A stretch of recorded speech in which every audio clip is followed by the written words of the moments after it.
My name's Kirk Allen. And for the timekeeper, if you could let me know at 4 minutes, I'd appreciate it. Yes, sir.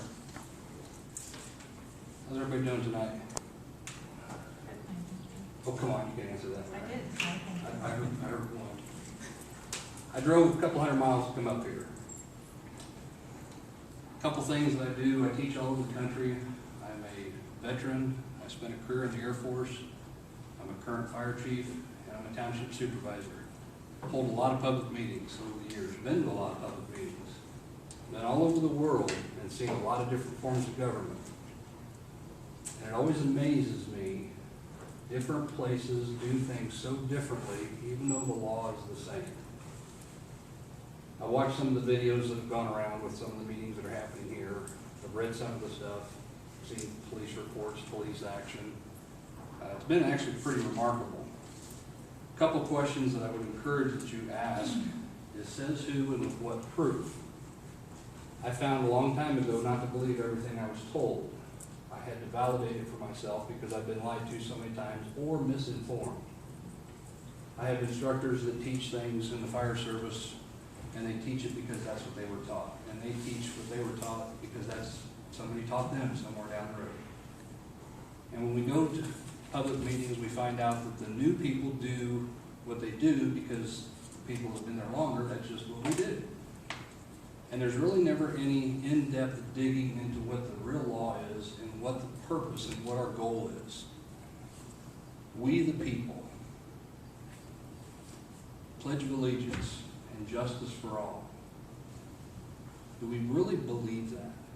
Do we represent that in our daily actions? Most of you folks, somebody had said that somebody was appointed, I'm assuming everybody else, you folks aren't board members, I'm looking at the, so we got trustees here in the front. Okay. Most of you have been elected. And with that, the people put you here for a reason.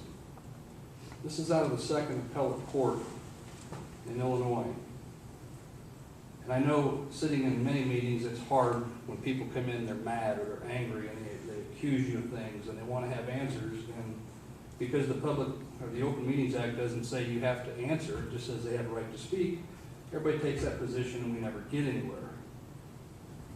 From the Second Appellate Court here in Illinois, anyone who is unwilling to subject himself to such criticism by the public should not accept public office or membership of a public board. The public has a right to know how their public officials and representatives vote on issues, not only so they may try to persuade them to change their position or congratulate them on actions they have taken, but also that they may have the necessary information to decide whether they want to retain that person in public office.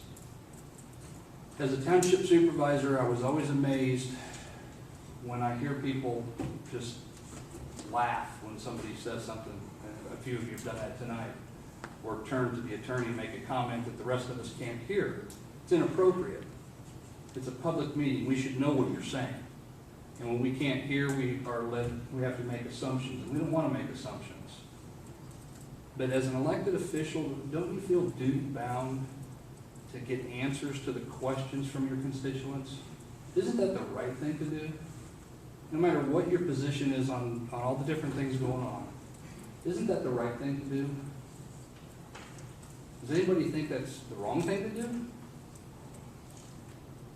Nobody wants to respond? I'll respond. I think it's the right thing. It's the right thing. If we focus on what's the right thing, get to the truth of it, Mr. Is it Fessler? Yes. I can't see that far, so You're at 4 minutes. 4 minutes, thank you.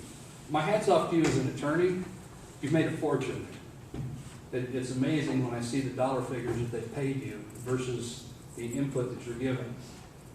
The last board meeting I attended, I participated in a citizen's arrest of the board, the entire board, because their attorney advised them improperly, and they followed their attorney's advice. And when the sheriff got there, he confirmed we were absolutely 100% within our right to do that. That shouldn't have to come to that. That was a situation where it was just pure defiance. Don't let that happen here. It doesn't need to. There's obvious problems. Take steps to fix them. Get these people answers. Dillon's rule, if it's not written, you can't do it. Does it say somewhere in your library statute that you have to provide porn? I don't think it does. Why are we doing it? Your 5 minutes are up. 5 minutes? Thank you, I appreciate that. God bless you.